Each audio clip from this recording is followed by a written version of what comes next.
nitwa Christine Mukamana ba mu gihugu cya Canada.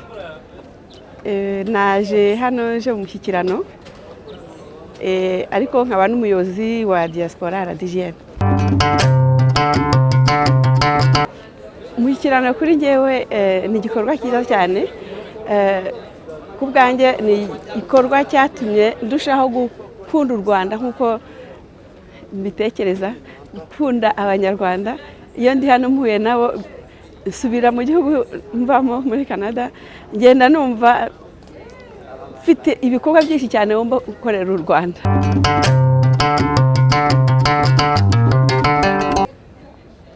Icyo naje nifuza ko mu gihe cy'amatora ya perezida wa Repubulika ko ubuyobozi bw'amatora bwazatwegera rwose, babitwemereye.